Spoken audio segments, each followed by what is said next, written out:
Bueno, vamos a meternos de lleno en una historia fascinante, la de un icono de Sevilla que esconde un secreto de lo más profundo y complejo.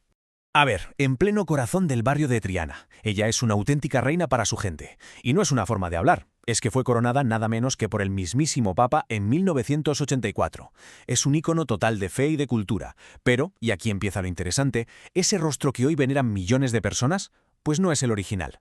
Entonces, la pregunta es obvia. ¿Quién es realmente? Y para intentar responderla, no nos queda otra que tirar del hilo. Un hilo hecho de historia, de restauraciones y, sobre todo, de un debate que ha sido de todo menos tranquilo.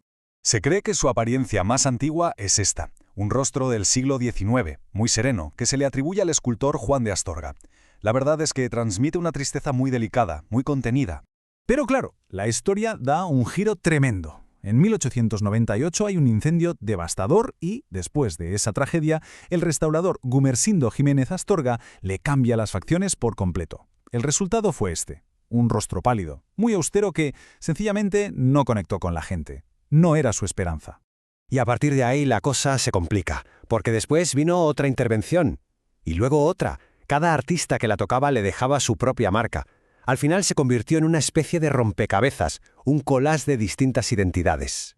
Como vemos, la historia de la esperanza no es la de una sola imagen, es casi una investigación, un misterio, donde hay que seguirle la pista a sus muchísimos rostros. Y aquí tenemos la cronología, para que nos hagamos una idea. Todo empieza en 1816, con esa primera imagen de Juan de Astorga. Luego, el punto de inflexión, el incendio de 1898 y la restauración. En 1913, otro cambio. José Ordóñez le da un aire más andaluz. Y atención, porque en 1929 llega la intervención más polémica, la de Antonio Castillo Lastrucci, que encendió un debate que duró décadas. La más reciente ya en 1989, de la mano de Luis Álvarez Duarte. O sea, un no parar de cambios.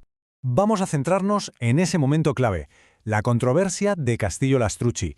En 1929 le encargan la restauración. Pero es que él, más tarde, llegó a afirmar que había hecho un rostro totalmente nuevo, una mascarilla porque decía que el original estaba destrozado. Así que la duda estaba servida. ¿Restauró a la Virgen o directamente la sustituyó? Y el debate no se quedó en los talleres, saltó a la calle de una forma increíble. La cosa llegó a tal punto que en 1962, en plena Semana Santa, le cantaron esta saeta, que ha pasado a la historia como la saeta de la discordia. Fijaos qué letra, más claro, imposible. Le estaban diciendo en su cara, cantando, que su creador era Castillo Lastrucci. Y lo más curioso de todo esto es que esta crisis de identidad de la imagen va en paralelo, de una forma casi perfecta, con la turbulenta historia de su propia casa. Hablamos de la Capilla de los Marineros, que se construyó en el siglo XVIII precisamente para ella, para ser su hogar sagrado. Era su refugio, un sitio levantado con el esfuerzo y la devoción de la gente de Triana. ¿Pero qué pasó? Pues que con la Revolución Liberal de 1868 el Estado se la queda. Y aquí empieza una historia alucinante, una auténtica profanación. Fijaos en el viaje. De ser capilla pasó a ser iglesia anglicana, luego un teatro, después cabaret y hasta cine. Y para rematar acabó siendo un almacén de corcho y carbón, de lo más sagrado a lo más mundano. Tuvieron que pasar más de 70 años, pero en 1940 la hermandad por fin consiguió recomprar su capilla. Pagaron una cantidad simbólica, pero el valor real era incalculable. Rescataron su casa del olvido, al mismo tiempo que luchaban por definir la identidad de su Virgen. Así que tenemos un puzzle, una Virgen con muchos rostros y una casa que se perdió y se recuperó.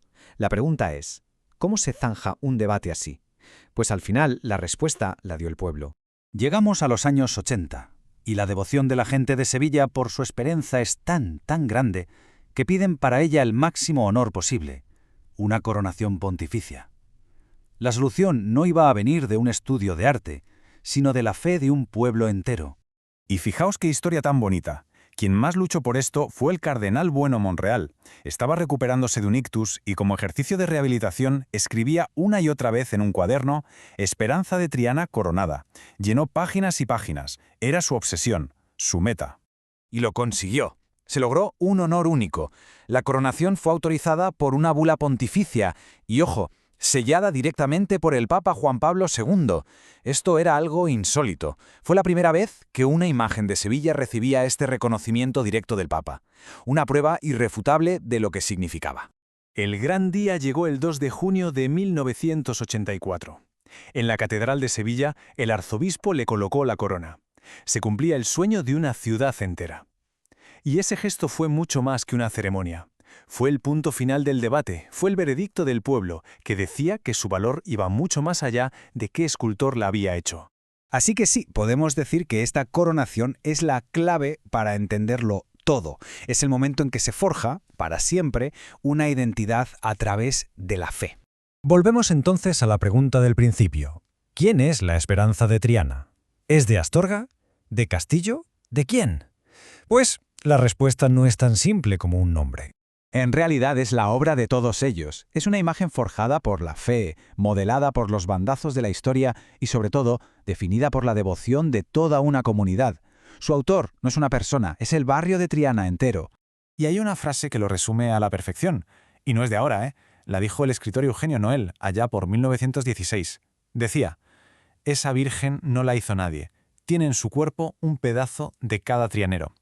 Es que no se puede explicar mejor. Y toda esta historia nos deja flotando una pregunta fascinante. Si una obra de arte se transforma tantísimo, si cambia con el tiempo, ¿de quién es? ¿Sigue siendo del artista original? ¿O pasa a ser de la gente que la quiere y que, en definitiva, le da sentido?